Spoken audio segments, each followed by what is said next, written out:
on this episode of Postcards. Painting on a big metal train car is not painting on a canvas. It is quite different, but I love that challenge of it. Originally I saw the headlines, vinyl saves mom and pop stores. I don't know if it's going to save mom and pop stores, but it's certainly helping.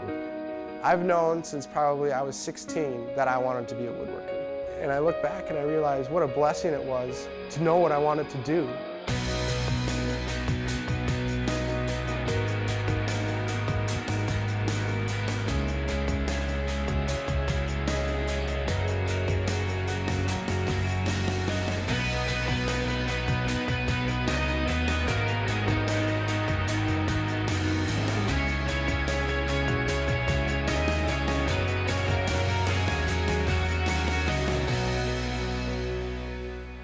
This program on Pioneer Public Television is funded by the Minnesota Arts and Cultural Heritage Fund with money from the vote of the people of Minnesota on November 4th, 2008. Additional support provided by Mark and Margaret Yakel-Julien in honor of Shalom Hill Farm, a nonprofit rural education retreat center in a beautiful prairie setting near Windham in southwestern Minnesota. ShalomHillFarm.org. The Arrowwood Resort and Conference Center, your ideal choice for Minnesota resorts, offering luxury townhomes, 18 holes of golf, Darling Reflections Spa, Big Splash Water Park, and much more. Alexandria, Minnesota. Explore hundreds of lakes, trails, and attractions for a great vacation or a place to hold an event. ExploreAlex.com. Tri-State Brain and Spine Institute, with locations in Alexandria, Edina, Crookston, and Maple Grove. Doctors dedicated to evaluating and treating all types of brain and spine problems, no matter how complex.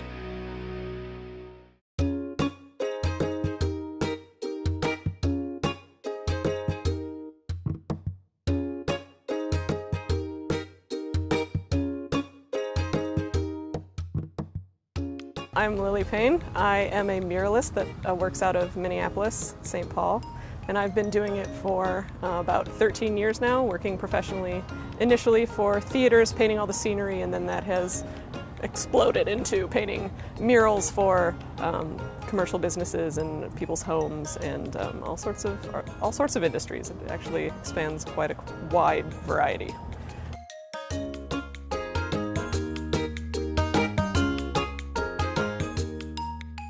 Growing up in Morris was a great experience because it was quiet and rural, and I had a lot of those same rural experiences that all the other kids did. But my parents were involved with the university. My father was a professor there of theater, so I got to see him build sets and realize these imaginary worlds on stage as a kid. So I think that made me into a very creative and curious person seeing that, but also pretty grounded, living out in the country and playing on the other kids' farms and things like that. So I think that comes through in my work, in that specifically for murals and the scenic painting I do for theaters and other businesses, you have to be very, very grounded. You have to be very business oriented.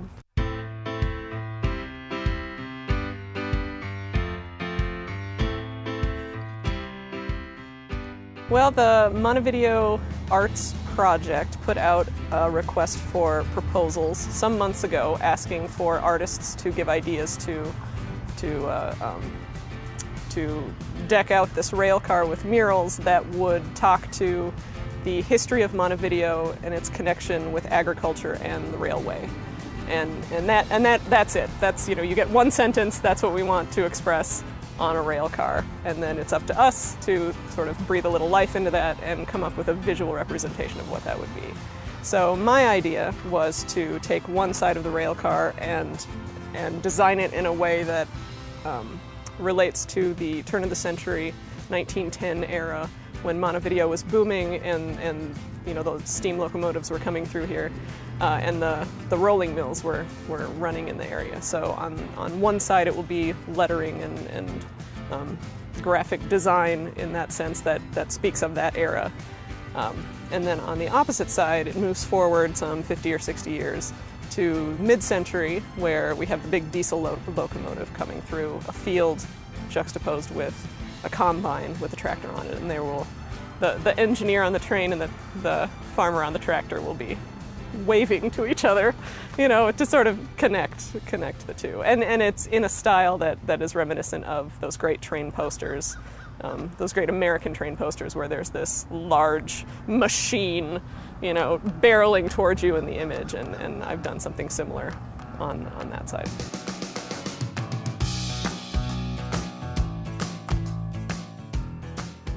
Murals have a great purpose in the community because they are an awesome way to express the history of an area or something special about the community or someone who came from that area.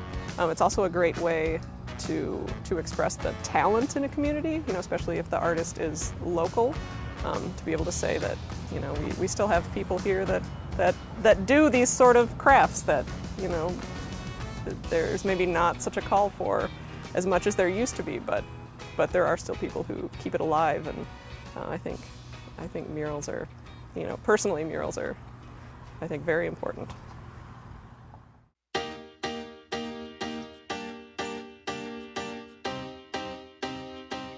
Painting on a big metal train car is not painting on a canvas. It is quite different, but I love that challenge of it, and that's part of why I love my job so much, is the variety of things that I get to paint on. And this train car comes with the particular challenge of painting around rivets. You know, there's being able to strike the lines you need to and paint certain things. You have to, you know, go around the rivets, but frankly, that's about it. You know, exterior murals have their own challenges of the outside and weather and bugs, and, you know, but it's not outside of what I'm used to doing. It's been quite fun.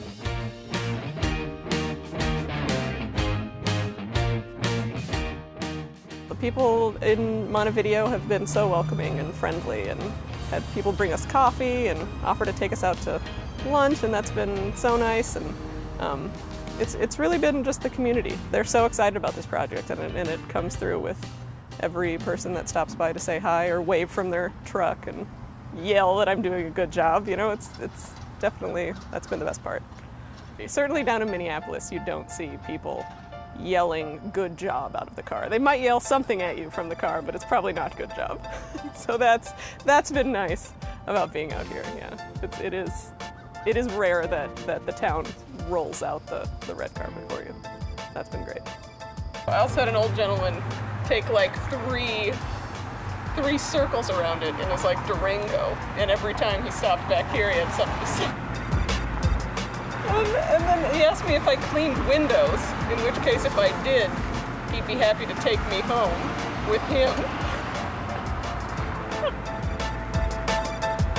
And then as, like, the third time around, see, it's been an exciting day. The third time around, he stops, says something, and then as he's leaving, and he's like, and you're not bad looking either. What is this? What is it today?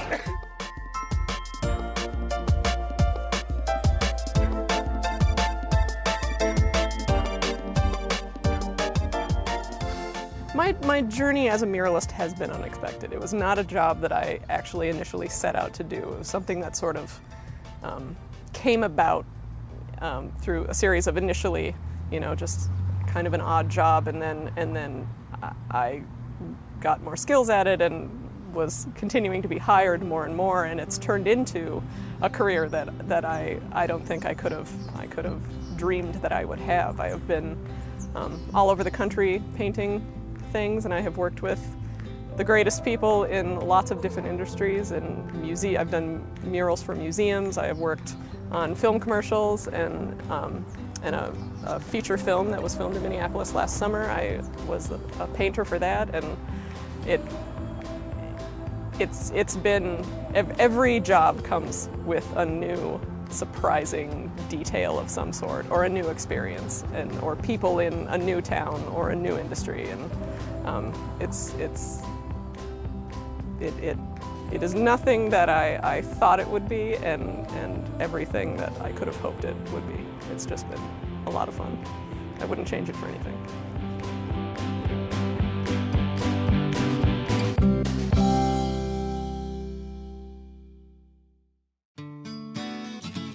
You know you can watch postcards on your TV, but did you also know you can watch postcards and other Pioneer shows anywhere, anytime using Pioneer On Demand at video.pioneer.org.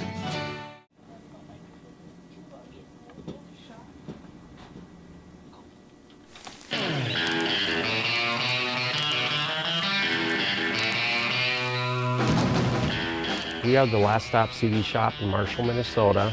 We've been in business now since 1992. We carry a selection of movies, games, and music. We pretty much not only carry the new stuff that's out now, we carry a large selection of the classics and the oldie stuff that what a lot of people like to call retro.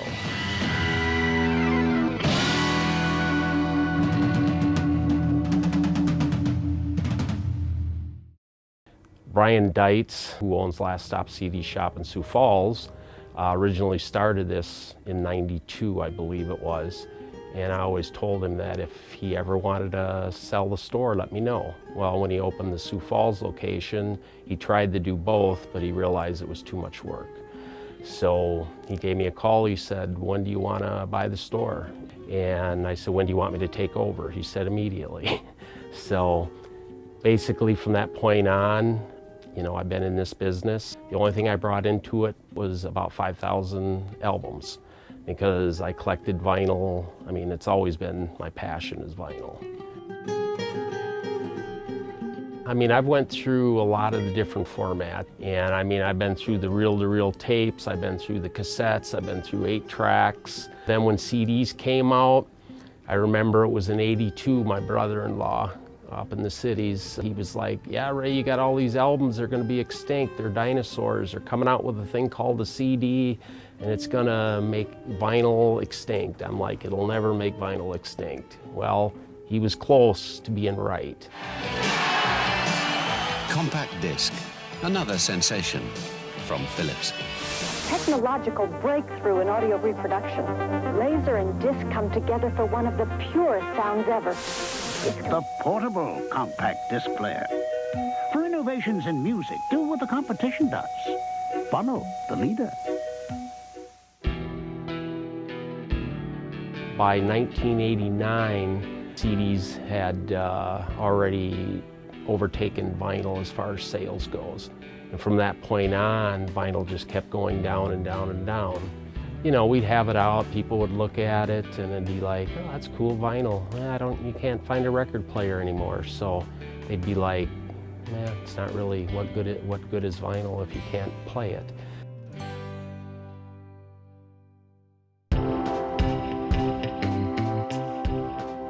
And then in 2007, they came up with the idea of Record Store Day.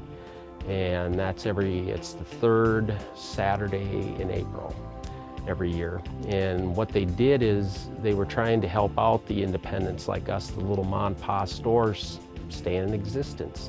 They got together with a lot of the artists in the record labels, knowing that if we don't do something, you know, there's not going to be a record store left in the country. And basically what they do is they come up with a real limited package, real collectible.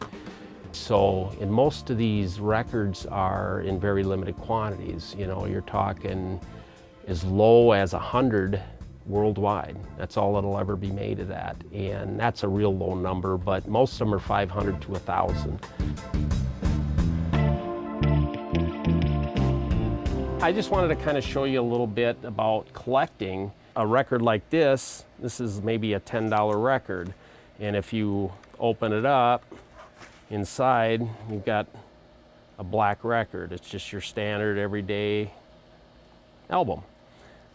Well, then what collectors will look for is they'll go out there and they'll find it looks the same, but it's got a different catalog number. And then you pull it out and it's got blue vinyl.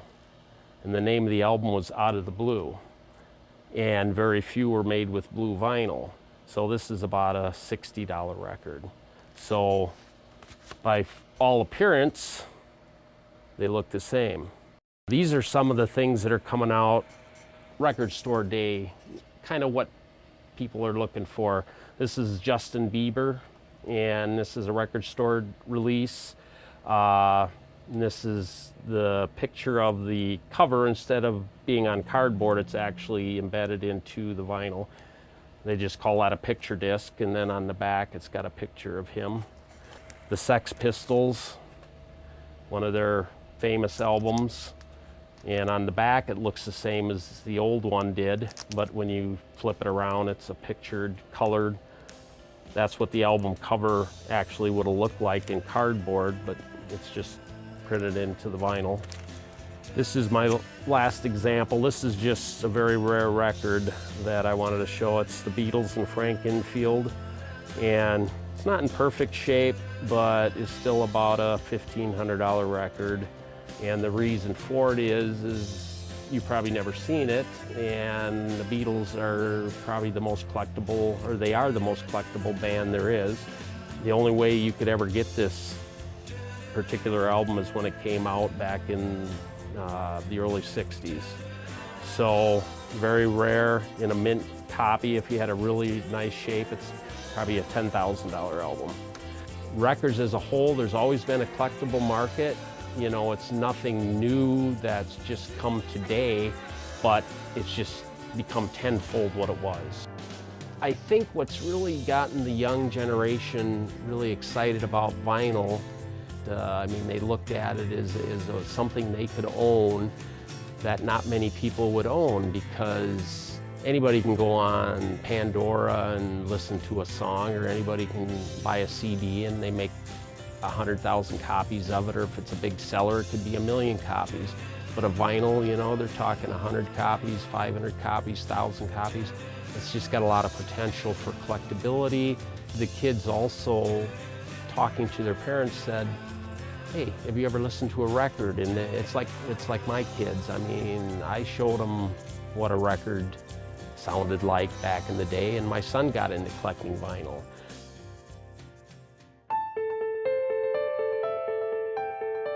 Originally I saw the headlines, vinyl saves mom and pop stores. I don't know if it's going to save mom and pop stores, but it's certainly helping.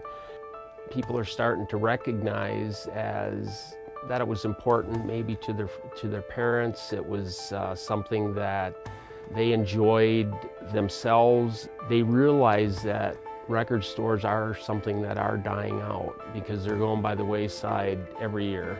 So I think what makes a place like this survive is that there's a lot of people that still want physical media, and plus there's all kinds of different things that you can only find in a store like this. You know, there's so many out-of-print things in here that it was made 5 years ago, it's not made anymore. And so if you want it, the only place you can find it is in the used store.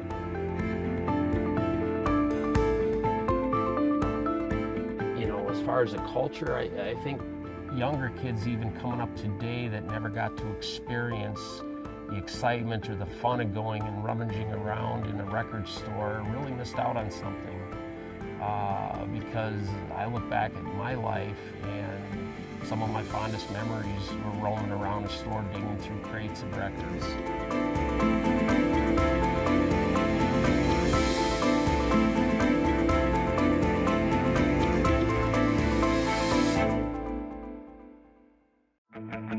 Are you a fan of postcards? Follow us on your favorite social media platform to get the latest news on upcoming episodes, behind the scenes, and more.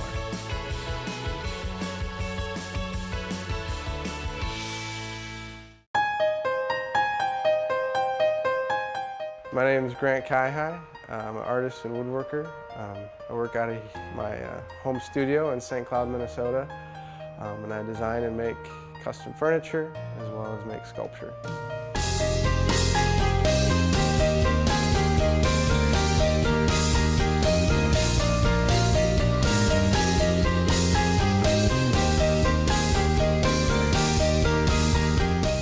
So I grew up in Montevideo, Minnesota, working construction, and I got into woodworking at a young age at my high school wood shop.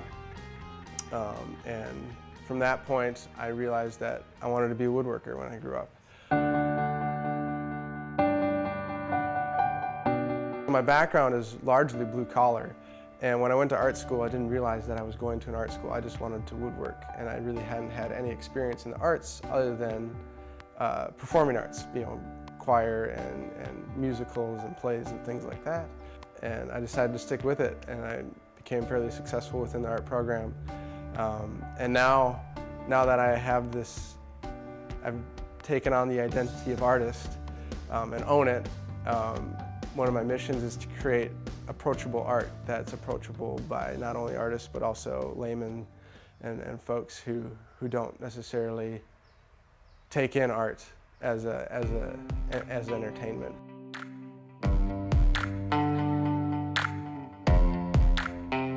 The main thing that inspires my furniture is the material itself and the processes.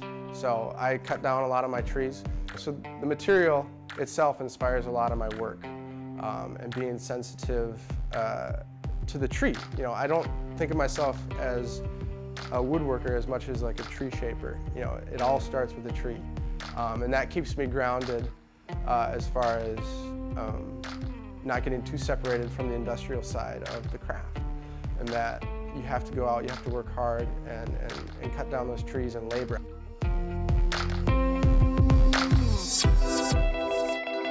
Artists that have influenced my work, guys like David Ellsworth, who's a wood turner. And then of course, you know, with the live edge tabletops that I do, George Nakashima, who's kind of the granddaddy of live edge slab work, and you know, listening to the wood and letting it influence the structure, the legs, and everything that goes along with that slab. Those two guys are major inspirations for me. I'm located in rural central Minnesota. That's really important to me. I like to be, I'm kind of slow-minded in the sense, not that I'm dumb, but that I really work hard to try to keep my life at a steady, even-keeled pace. Some might call it slow. To me, it would be normal. It's hard to do as a business owner. You know, you have to put a lot of time and effort in. But living out in the rural area where life is at a slower pace is really important to me. I go to the cities all the time in the metro area.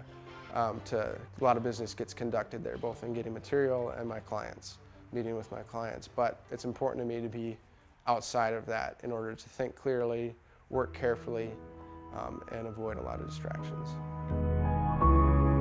My Sabbath chair came about over the process of several years, and it came out of this frantic time in my life. I graduated from Northern Michigan University. I had my first kid. I moved to a new state, back to Minnesota, and I started my first job, all within the matter of 3 months. So a new city, new job, new child, and life was just insane. You know, those are 4 major life changes that happened in the course of only a few months. And I needed to create some sort of a retreat to get my head on straight, because like I was trying to figure out how to be a dad, how to work in my new job, and how to make friends in a new city that I didn't know a single soul in. And so the Sabbath chair came about through that, and that I needed to create a retreat in the corner of my bedroom, just a place to go and sit and be still for a few moments whenever I needed to. And so that's how that came about. And it's called Sabbath because of my religious background, but it's also the practice of rest and meditation is an incredibly healthy one. I really believe in a balance between work and rest, which is what inspired the Sabbath chair to begin with. And when you're well rested, you work so much more efficiently. You can think so much clearer. You don't make mistakes. Your creative process, my creative process, is released and freed within the constraints of the rural environment. And that there's a lack of stress that allows me to focus.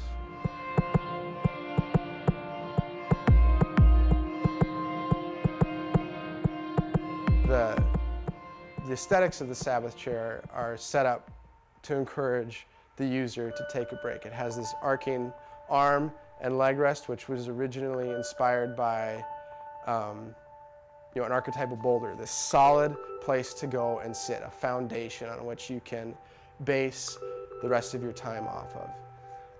And it's, of course, very comfortable. It has a table that goes along with it with a drawer where you're supposed to put your device and disconnect. Turn your phone on silent and just unplug and allow your mind to settle. And so that's what Sabbath is about.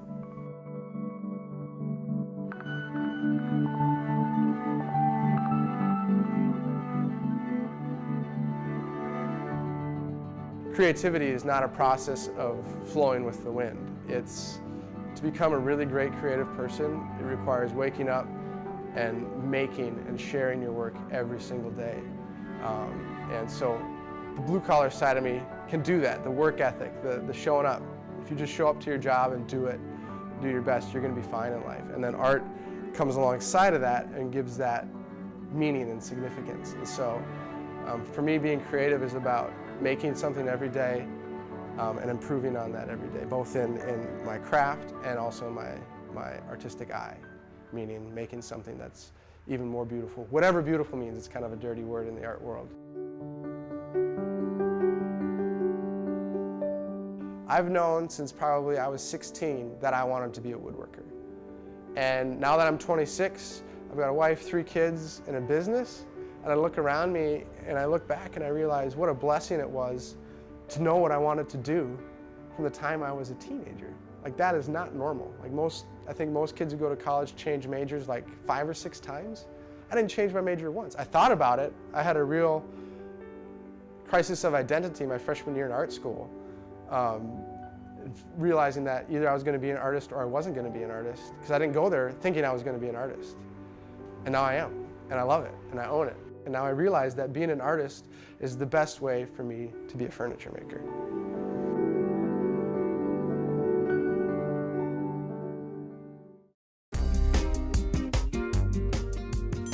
Have an idea for postcards? Send your story suggestions to postcards@pioneer.org.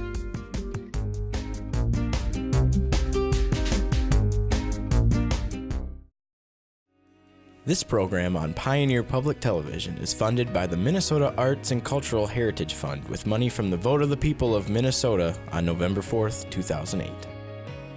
Additional support provided by Mark and Margaret Yakel-Julien in honor of Shalom Hill Farm, a nonprofit rural education retreat center in a beautiful prairie setting near Windham in southwestern Minnesota. ShalomHillFarm.org. The Arrowwood Resort and Conference Center, your ideal choice for Minnesota resorts, offering luxury townhomes, 18 holes of golf, Darling Reflections Spa, Big Splash Water Park, and much more. Alexandria, Minnesota. Explore hundreds of lakes, trails, and attractions for a great vacation or a place to hold an event. ExploreAlex.com. Tri-State Brain and Spine Institute, with locations in Alexandria, Edina, Crookston, and Maple Grove. Doctors dedicated to evaluating and treating all types of brain and spine problems, no matter how complex.